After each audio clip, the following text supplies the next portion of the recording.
Hello friends, आज हम इस वीडियो में क्या आप जानते हैं सीरीज का सेट 7 देखेंगे, जिसमें क्लास 9 में दिए गए क्या आप जानते हैं से संबंधित बनने वाले महत्वपूर्ण प्रश्नों का पार्ट 1 देखेंगे। इससे पहले ऑलरेडी हमने क्लास 6, 7 और 8 पूरा कवर कर लिया है। उन सभी वीडियो का लिंक डिस्क्रिप्शन में दिया हुआ है या फिर आप प्लेलिस्ट में जाके देख सकते हैं। ठीक है, तो चलिए फिर शुरू करते हैं और देखते हैं आज का सेशन। आज का सेशन का पहला पॉइंट क्या आप जानते हैं, ध्यान दीजिएगा, दिया हुआ है कि भारतीय संघ राज्य का सबसे दक्षिणी बिंदु, जिसे इंदिरा पॉइंट या इंदिरा बिंदु कहा जाता था, ये 2004 में सुनामी लहरों के कारण ये समुद्र में जलमग्न हो गया था। ठीक है, आइए देखते हैं इसे सवाल क्या बनेगा। सवाल सिंपल सा बन सकता है कि इंदिरा पॉइंट या इंदिरा बिंदु किस वर्ष सुनामी लहरों के कारण समुद्र में जलमग्न हो गया था। 2001, 2002, 2004, एक से अधिक या फिर उपरोक्त में से कोई नहीं। सही आंसर होगा 2004। याद रखिएगा, इंदिरा पॉइंट 2004 में सुनामी लहरों के कारण यह समुद्र में जलमग्न हो गया था। चलिए आगे देखते हैं। यहाँ पे दिया हुआ है कि ज्ञात कीजिए। क्या ज्ञात करने बोला जा रहा है कि 82 डिग्री 30 मिनट या 82.5 डिग्री पूर्व देशांतर को भारत की मानक उत्तर क्यों माना गया। दूसरा, कन्याकुमारी और कश्मीर में दिन रात की अवधि में अंतर क्यों है। ठीक है, आइए देखते हैं सवाल क्या बनेगा। पहला सवाल, 82 डिग्री 30 मिनट पूर्व देशांतर को भारत की मानक उत्तर क्यों माना गया है। सवाल है 82.5 डिग्री पूर्व देशांतर को भारत की मानक उत्तर क्यों माना गया है। विकल्प में है, यह भारत का सबसे पूर्वी देशांतर है, यह भारत के लगभग मध्य से होकर गुजरता है और पूरे देश के लिए एक समान समय निर्धारित करने की में मदद करता है, या फिर यह भारत के लगभग मध्य से होकर गुजरता है और पूरे देश के लिए अलग अलग समय निर्धारित करने में मदद करता है। एक से अधिक होगा या फिर उपरोक्त में से कोई नहीं। इस सवाल का सही जवाब होगा विकल्प नंबर बी, यह भारत के लगभग मध्य से होकर गुजरता है और पूरे देश के लिए एक समान समय निर्धारित करने में मदद करता है। ठीक है, विकल्प नंबर सी सही होगा। आइए आगे देखते हैं।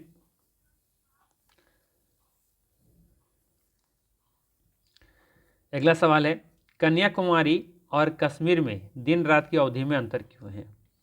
कन्याकुमारी और कश्मीर में दिन रात की अवधि में अंतर क्यों है। पहला विकल्प में है, कन्याकुमारी और कश्मीर के बीच अक्षांशीय अंतर के कारण, या फिर कन्याकुमारी और कश्मीर में के बीच देशांतरीय अंतर के कारण, या फिर दो स्थानों की ऊंचाई में अंतर के कारण, एक से अधिक होगा या फिर उपरोक्त में से कोई नहीं। सही आंसर होगा विकल्प नंबर ए, कन्याकुमारी और कश्मीर के बीच अक्षांशीय अंतर के कारण। ठीक है, याद रखिएगा, भूमध्य रेखा के पास दिन रात लगभग बराबर होते हैं, अर्थात हम कह सकते हैं कि कन्याकुमारी में दिन रात लगभग बराबर होते हैं। ठीक है, क्योंकि ये 8 डिग्री उत्तरी अक्षांश के आसपास स्थित है। ठीक है, मतलब भूमध्य रेखा से 8 डिग्री ऊपर, अर्थात हम कह सकते हैं कि लगभग कन्याकुमारी में दिन और रात बराबर होते हैं।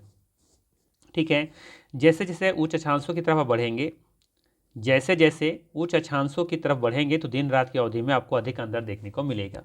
अर्थात कश्मीर जो है ये 34 डिग्री उत्तरी अक्षांश के आसपास स्थित है, इसीलिए यहाँ पे देखेंगे कि दिन और रात की अवधि में यहाँ पे अंतर देखने को मिलता है। ठीक है, तो सिंपल सा कहानी याद रखिएगा कि दिन रात की अवधि में अंतर क्यों होता है, क्योंकि अक्षांशीय अंतर होने के कारण ऐसा होता है। ठीक है, तो पहला विकल्प सही है। सेकेंड जो दे रखा है, कन्याकुमारी और कश्मीर के बीच देशांतरीय अंतर के कारण, तो याद रखिएगा देशांतरीय अंतर के कारण ये समय बदलता है, दिन रात की अवधि नहीं बदलता। ठीक है, देशांतरीय अंतर के कारण समय बदलता है, टाइम बदलता है, ना कि दिन रात। दिन रात हमेशा 24 घंटे का ही होगा, बस फर्क इतना होगा कि दिन कहीं बड़ा होगा, रात कहीं छोटा होगा, ऐसा। दिन रात मतलब होगा 24 घंटे का ही। ठीक है, तीसरा जो विकल्प में दे रखा है, दोनों स्थानों की ऊंचाई में अंतर के कारण, तो ऊंचाई के अंतर के कारण जो होता है ना, ये आपको तापमान और वायुदाब में अंतर देखने को मिलेगा। ठीक है, सिंपल से कह सकते हैं कि ऊंचाई का जो प्रभाव होता है वो तापमान और वायुदाब पर पड़ता है। ठीक है, तो विकल्प नंबर ए यहाँ पे बिल्कुल ही सही है। ठीक है, चलिए आगे देखते हैं। एक सवाल और है, यदि पृथ्वी का अक्ष 23.5 डिग्री झुका हुआ ना होता तो कन्याकुमारी और कश्मीर में समय का अंतर समाप्त हो जाता, ऋतु समाप्त हो जाती, दिन रात की अवधि समान रहती, उपयुक्त में से एक से अधिक होगा या फिर उपयुक्त में से कोई नहीं। माफ़ी चाहूँगा थोड़ा सा। तो यहाँ पे सबसे पहला समझिए कि 27 डिग्री झुकाव होने की वजह से क्या क्या हो यहाँ पे पॉसिबल हो रहा है, क्या क्या संभावनाएं हैं। तो पहला चीज़ याद रखिए कि पृथ्वी का 27 डिग्री का अच्छे झुकाव इन दो बातों के लिए जिम्मेदार है। पहला ऋतुओं का बनना और दूसरा दिन रात की अवधि में अंतर होना। ऋतुओं का बनना और दिन रात की अवधि में अंतर होना ये 27 डिग्री अच्छे झुकाव होने के कारण होता है। ठीक है, अगर पृथ्वी बिल्कुल सीधी या 0 डिग्री झुकाव पर होती तो सूर्य की किरणें पूरे वर्ष एक जैसी पड़ती। इससे न तो ऋतुएं बनती और न ही दिन रात की अवधि में कोई फर्क पड़ता। और असल में अगर पृथ्वी बिल्कुल सीधी यानी कि 0 डिग्री झुकाव पर होती तो सूर्य की किरणें पूरे वर्ष एक जैसी पड़ती और ना फिर ऋतुएं बनती और ना ही दिन रात की अवधि में कोई फर्क पड़ता। ठीक है, तो यहाँ पे आप देखेंगे पहला विकल्प में कि समय का अंतर समाप्त हो जाता। समय का अंतर देशांतर से होता है, पृथ्वी के झुकाव में समय का कोई संबंध नहीं है, कोई लेना देना नहीं है, अर्थात पहला विकल्प गलत है। ठीक है, आई बात समझ में। सेकेंड विकल्प बिल्कुल सही है, ऋतुएं केवल पृथ्वी के झुकाव से ही बनती हैं, अर्थात ये सही है। इसके बाद बात करें दिन रात की अवधि समान रहती है, तो ये भी सही है। झुकाव अगर नहीं होती तो हर जगह 12 घंटे का दिन होता और 12 घंटे का ही रात होता, चाहे कन्याकुमारी हो चाहे कश्मीर हो। ठीक है, तो ये भी यहाँ पे देखेंगे तो दिन सही है यहाँ पे। ठीक है, तो यहाँ पे सही आंसर क्या हो जाएगा, विकल्प नंबर डी सही हो जाता। उपर्युक्त में से एक से अधिक यहाँ पे सही है। सिंपल सा एक लाइन में याद रखिए कि पृथ्वी का झुकाव मतलब ऋतु प्लस में दिन रात में अंतर, ऋतु परिवर्तन प्लस दिन रात में अंतर। झुकाव नहीं होता तो ना ऋतु होती ना ही कोई समय में अंतर होता। ठीक है, सॉरी दिन रात में अंतर नहीं होता। ठीक है, चलिए आगे देखते हैं। अगला दिया हुआ है, क्या आप जानते हैं सन 1869 में स्वेज नहर के खुलने से भारत और यूरोप के बीच दूरी 7000 किलोमीटर कम हो गई। सन जब 1869 में स्वेज नहर जब खुली थी तो भारत और यूरोप के बीच की जो दूरी है वो 7000 किलोमीटर कम हो गई थी। ठीक है, स्वेज नहर पता है किन दो सागरों को जोड़ता है, तो याद रखना स्वेज नहर को भूल जाओ। ठीक है, स्वेज नहर को भूल जाओ, अर्थात ये भूमध्य सागर और लाल सागर को कौन जोड़ती है, स्वेज नहर जोड़ती है। ठीक है, स्वेज नहर किन दो सागरों को जोड़ती है, भूमध्य सागर और लाल सागर। इसलिए हमने कहा कि स्वेज नहर को भूल जाओ। भूल जाओ मतलब भू से भूमध्य सागर और लाल से लाल सागर, इन दोनों को जोड़ती है स्वेज नहर। ठीक है, स्वेज नहर के खुलने से 1869 में जब स्वेज नहर खुली थी तो भारत और यूरोप के बीच में 7000 किलोमीटर का डिस्टेंस कम हो गया था। अगर मान लेते ये भारत है तो भारत से निकल करके ऐसे हो जाकर ही जाना पड़ता था पहले। अब क्या हुआ कि यहाँ पे शॉर्टकट रास्ता मिल गया तो ये डिस्टेंस कम हो गया ना 7000 किलोमीटर। ठीक है, चलिए देखिए सवाल क्या है। सवाल है सन 1869 में स्वेज नहर के खुलने से भारत और यूरोप के बीच कितनी दूरी कम हो गई। सिंपल सा आंसर है 7000 किलोमीटर। चलिए अगला सवाल है, यहाँ पे देखिए ज्ञात करने के लिए बोला जा रहा है, ज्ञात कीजिए पश्चिमी और पूर्वी तटों पर केंद्र शासित क्षेत्रों की संख्या ज्ञात कीजिए। पश्चिमी और पूर्वी तटों पर केंद्र शासित क्षेत्रों की संख्या ज्ञात करना है पहला। दूसरा बोला जा रहा है कि क्षेत्रफल के आधार पर सबसे बड़ा और सबसे छोटा राज्य कौन सा है। फिर पूछा जा रहा है कि कौन सा राज्य अंतर्राष्ट्रीय सीमा तथा समुद्र तट को स्पर्श नहीं करता है। कौन कौन से राज्य हैं जो अंतर्राष्ट्रीय सीमा और समुद्र तट को स्पर्श करते ही नहीं है, ऐसे कौन कौन से राज्य हैं। फिर ज्ञात करने बोला जा रहा है कि पाकिस्तान, चीन, म्यांमार, बांग्लादेश की सीमाओं को छूने वाले राज्यों को 4 वर्गों में विभाजित कीजिए। उदाहरण उन राज्यों को एक वर्ग में रखिए जिनकी सीमाएं पाकिस्तान से मिलती है, इसी तरह से बाकी का भी शेष वर्ग बनाइए।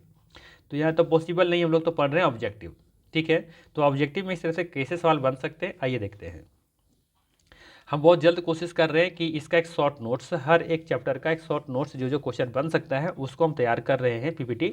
बहुत जल्दी ही आप लोग को हम ज्योग्राफी बुक से भी लाइन बाय लाइन आप लोग को हम पढ़ाने वाले हैं, नोट्स बना रहे हैं, तो बस दुआ कीजिए जल्दी बन जाए। ठीक है, चलिए अब देखते हैं सवाल क्या बन रहा है। सवाल बनेगा कि भारत के पश्चिमी तट पर कितने केंद्र शासित प्रदेश स्थित हैं। भारत के पश्चिमी तट पर कितने केंद्र शासित प्रदेश स्थित है। विकल्प में है 2, 3, 4, एक से अधिक, उपर्युक्त में से कोई नहीं। सही आंसर होगा इसका उपर्युक्त में से कोई नहीं। याद रखिएगा भारत के पश्चिमी तट पर सिर्फ एक ही केंद्र शासित प्रदेश स्थित है। कौन सा है आइए थोड़ा सा इस पर चर्चा कर लेते हैं। वर्तमान 2020 के बाद, वर्तमान में आज की स्थिति के अनुसार हम बात कर रहे हैं 2020 के बाद जब ये विलय हो गया था, किसका विलय हुआ था ये देखते हैं। पश्चिमी तट पर स्थित केंद्र शासित प्रदेश कौन कौन है, दादर नगर हवेली तथा दमन एवं दीव, यह एक ही केंद्र शासित प्रदेश है क्योंकि 2020 में से विलय कर दिया गया था।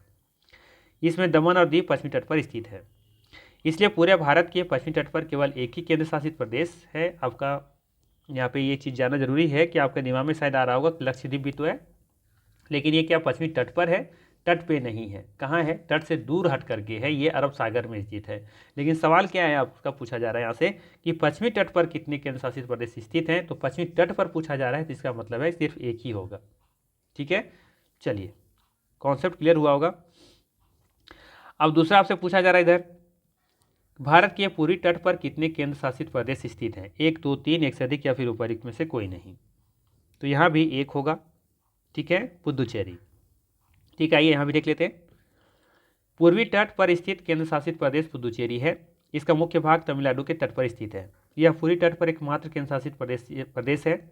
इंपॉर्टेंट नोट याद रखना है एग्जाम पॉइंट के हिसाब से कि अंडमान व निकोबार द्वीप समूह बंगाल की खाड़ी में स्थित है, लेकिन इसे पूर्वी तट का हिस्सा नहीं माना जाता है, इसलिए इसे यहाँ गिनती में शामिल नहीं करते। ये कहाँ है? ये देखेंगे बंगाल की खाड़ी में स्थित है, ना कि पूर्वी तट पर। सवाल देखिए ना, सवाल क्या है, पूर्वी तट पर कितने केंद्र शासित प्रदेश स्थित है?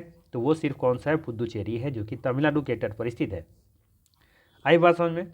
चलिए अगला है यहाँ पे, क्षेत्रफल के आधार पर भारत का सबसे बड़ा राज्य कौन सा है? तो क्षेत्रफल के हिसाब से सबसे बड़ा राज्य है राजस्थान। क्षेत्रफल के आधार पर भारत का सबसे छोटा राज्य कौन सा है? तो यह है गोवा। ठीक है, चलिए आगे है, निम्नलिखित में से कौन सा राज्य ना तो अंतर्राष्ट्रीय सीमा और ना ही समुद्र तट को स्पर्श करता है? बताना है कौन सा राज्य ना तो अंतर्राष्ट्रीय सीमा और ना ही समुद्र तट को स्पर्श करता है। विकल्प में है तेलंगाना, मध्य प्रदेश, हरियाणा, एक से अधिक या फिर उपर्युक्त में से कोई नहीं। तो आप अगर मैप पर देखेंगे तो पाएंगे कि तेलंगाना, मध्य प्रदेश और हरियाणा, इसकी ना तो कोई अंतर्राष्ट्रीय सीमा लगती है ना ही कोई समुद्र तट लगता है। विकल्प नंबर डी यहाँ पे सही हो जाएगा। एक से अधिक ऐसे राज्य हैं जिसकी सीमा अंतर्राष्ट्रीय सीमा ना ही कोई समुद्र तट लगता है। ठीक है, अब देख सकते हैं तेलंगाना कहाँ पर है। तेलंगाना देखेंगे तो ये यहाँ पे है तेलंगाना। ठीक है, इसके बाद मध्य प्रदेश ये वाला है, इसके बाद हरियाणा ये वाला है। ठीक है, इस बार एक झारखंड में अब देखेंगे तो इसकी भी कोई अंतर्राष्ट्रीय सीमा और ना ही कोई समुद्री तट लगता है। ठीक है, तो आप चार तो यहाँ से खुद भी देख सकते हैं। इसके बाद एक छत्तीसगढ़ को भी ले सकते हैं, इसकी भी कोई अंतर्राष्ट्रीय सीमा नहीं लगता, ना ही कोई समुद्री तट लगता है। ठीक है, इसके बाद फिर दिल्ली एक केंद्र शासित प्रदेश है जिसकी कोई अंतर्राष्ट्रीय सीमा नहीं है। ठीक है, तो इस तरीके से इन राज्यों का नाम याद रखिए जिसकी कोई अंतर्राष्ट्रीय सीमा भी नहीं है और ना ही कोई समुद्री तट लगता है। ठीक है, चलिए आगे देखते हैं। अगला है, निम्नलिखित में से किस राज्य की सीमा पाकिस्तान से मिलती है? किस राज्य की सीमा पाकिस्तान से मिलती है? हिमाचल प्रदेश, पंजाब, हरियाणा, एक से अधिक या फिर उपर्युक्त में से कोई नहीं। तो पहले तो देखिए कि हरियाणा का तो किसी का अंतर्राष्ट्रीय सीमा तो लगता ही नहीं है। ठीक है, बात करें हम हिमाचल प्रदेश का और पंजाब का। ठीक है, तो आइए मैप पर समझिए हिमाचल प्रदेश कहाँ है और पंजाब कहाँ है।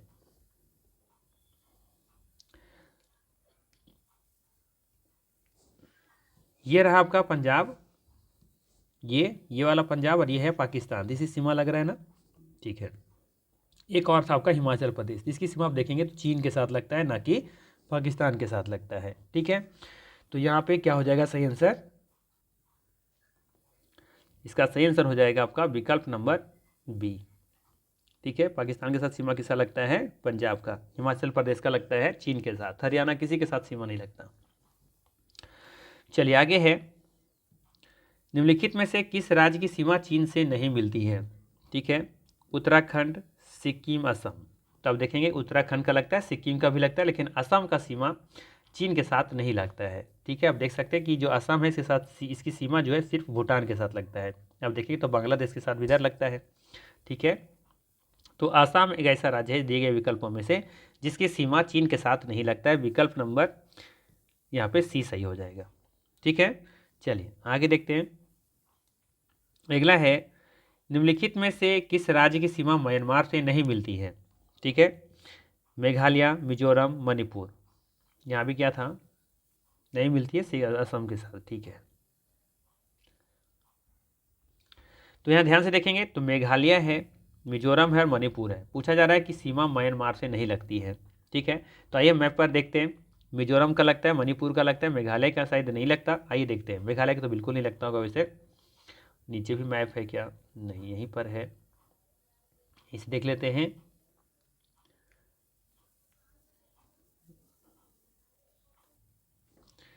यहाँ पे देख सकते हैं, ये है आपका ये मेघालय। मेघालय का सीमा देखेंगे तो ये म्यांमार से नहीं लगता है, इसकी सीमा बांग्लादेश के साथ लगता है। ठीक है, इस बार देखेंगे और दो राज्य कौन कौन से थे, तो एक मणिपुर था, मिजोरम था। तो मणिपुर और मिजोरम की सीमा म्यांमार के साथ लगता है।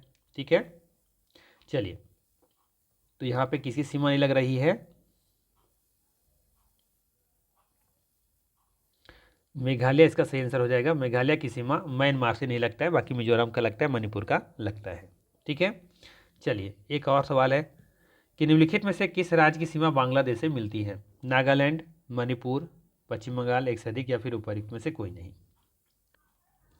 सही आंसर हो जाएगा पश्चिम बंगाल।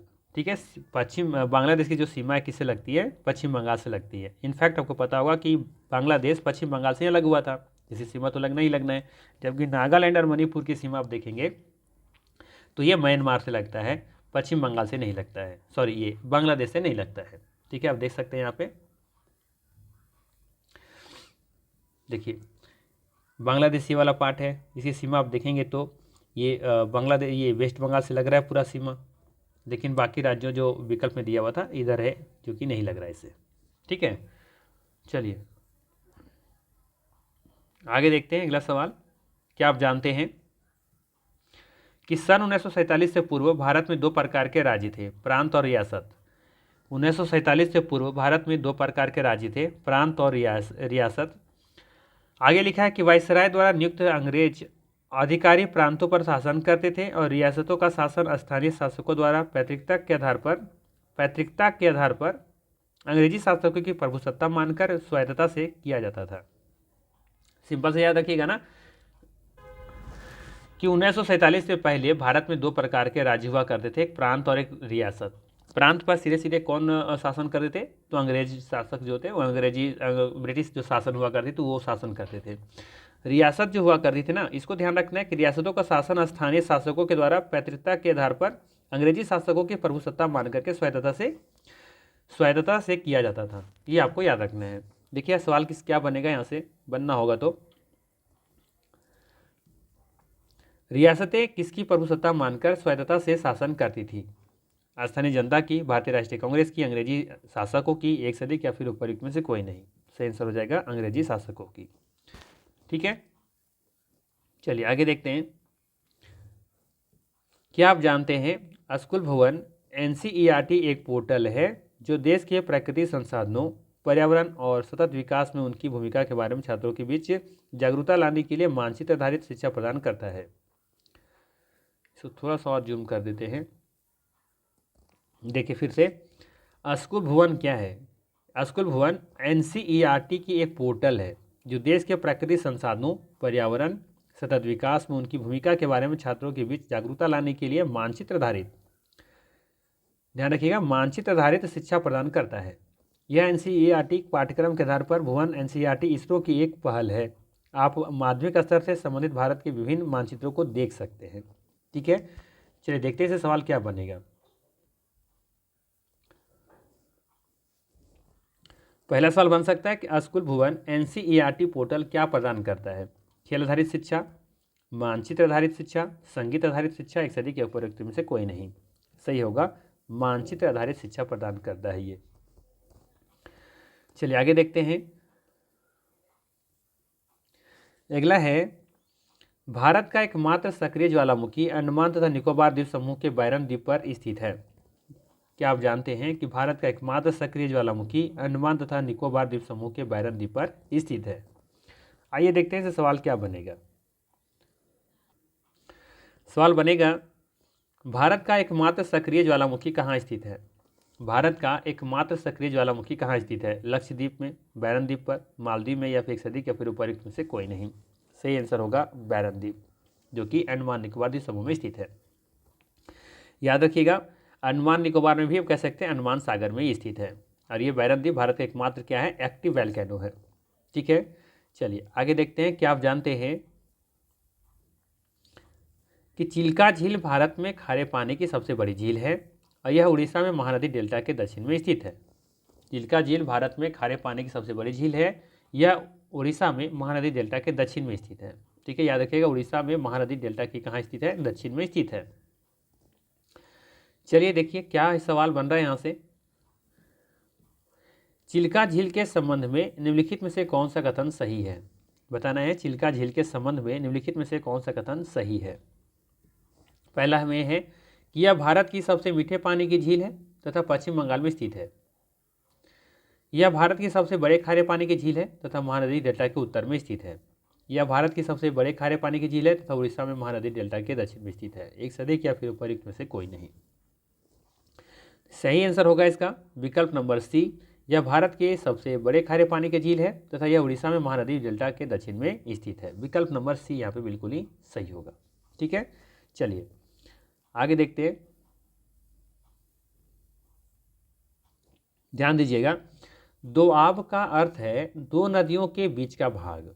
दोआब का क्या अर्थ है? दो नदियों के बीच का भाग। दोआब दो शब्दों से मिलकर बना है। दो मतलब दो तथा आब का अर्थ होता है पानी। इसी प्रकार पंजाब भी दो शब्दों से मिलकर बना है। पंज का अर्थ होता है पाँच और आब का अर्थ होता है पानी। ठीक है, आइए देखते हैं सवाल क्या बन सकता है। सिंपल सा सवाल पूछा जा सकता है कि दोआब शब्द का सही अर्थ क्या है। दो पर्वतों के बीच का भाग, दो नदियों के बीच का भाग, या दो पठारों के बीच का भाग, या दो नदी और समुद्र के बीच का भाग, एक से अधिक या फिर उपयुक्त में से कोई नहीं है। उपयुक्त में से एक से अधिक तो है ही नहीं। विकल्प में डी में दिया हुआ है कि नदी और समुद्र के बीच का भाग, उपयुक्त में से कोई नहीं। तो सिंपल सा याद रखना है कि दोआब शब्द का सही अर्थ क्या है? दो नदियों के बीच का भाग। विकल्प नंबर यहाँ पे बी सही होगा। ठीक है, चलिए आगे है। क्या आप जानते हैं कि ब्रह्मपुत्र नदी में स्थित माजुली विश्व का सबसे बड़ा नदी द्वीप है जहां लोगों का निवास है। क्या आप जानते हैं कि ब्रह्मपुत्र नदी में स्थित माजुली विश्व का ये सबसे बड़ा नदी द्वीप है जहां लोगों का निवास है। आइए देखते हैं इससे सवाल क्या बन रहा है। सवाल बन रहा है, ब्रह्मपुत्र नदी में स्थित माजुली किस कारण से प्रसिद्ध है। ब्रह्मपुत्र नदी में स्थित माजुली किस कारण से प्रसिद्ध है। यह ज्वालामुखी द्वीप है, यह विश्व का सबसे बड़ा नदी द्वीप है जहां लोगों का निवास है, यह भारत का सबसे ऊंचा नदी द्वीप है। और एक से अधिक सही है या फिर उपयुक्त में से कोई नहीं। सही आंसर हो जाएगा इसका विकल्प नंबर डी। उपयुक्त में से एक से अधिक सही है। यहाँ पे यह विश्व का सबसे बड़ा नदी द्वीप है जहाँ लोगों का निवास है और यह भारत का सबसे ऊंचा नदी द्वीप भी है।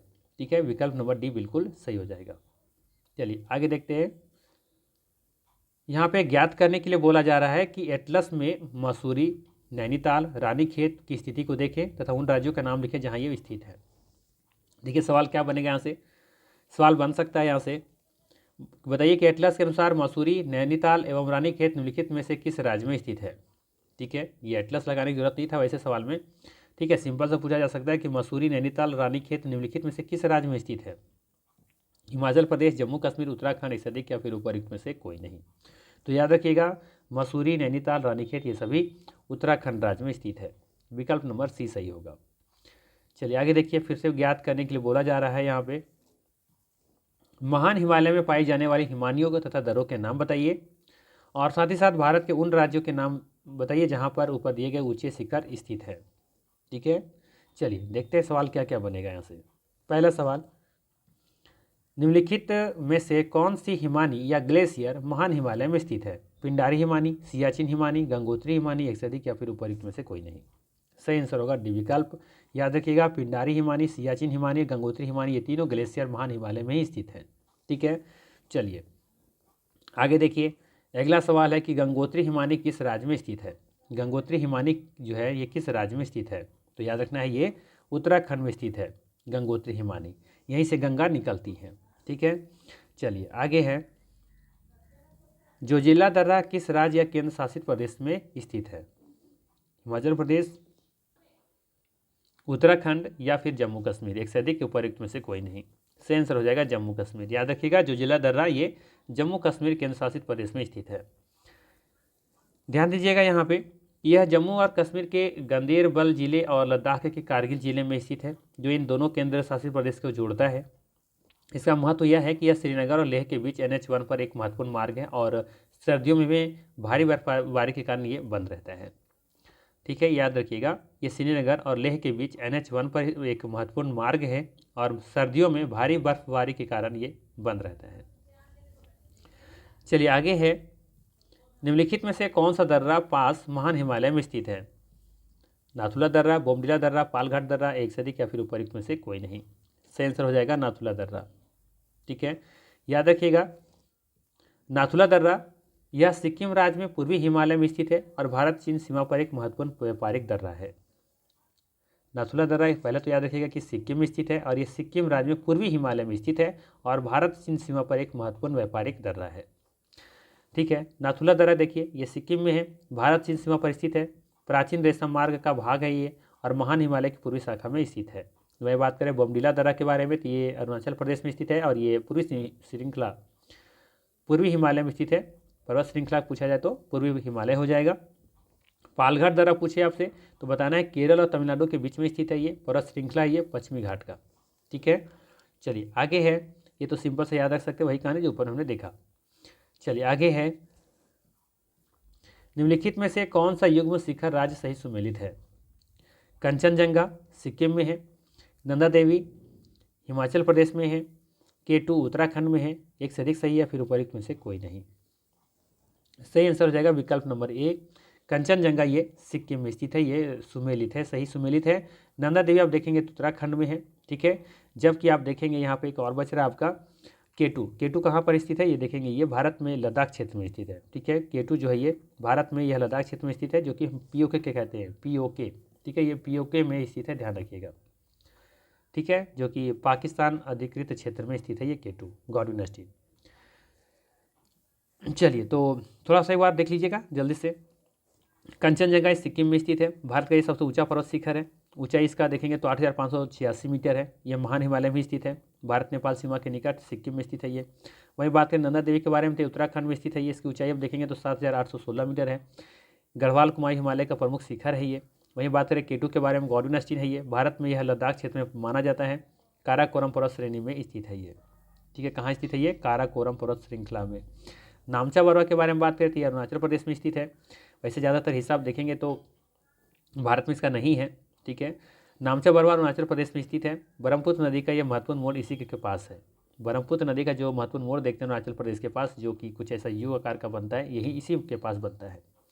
ठीक है, तो ये था महत्वपूर्ण फैक्ट कुछ क्लास 9 से। इसके भी और भी 1-2 पार्ट आएंगे। अगर ये वीडियो अच्छा लगा हो तो लाइक जरूर कीजिएगा, चैनल पर नहीं तो सब्सक्राइब कीजिएगा। बाकी मिलते हैं फिर हम लोग इसी तरह के नेक्स्ट वीडियो में। Thanks for watching.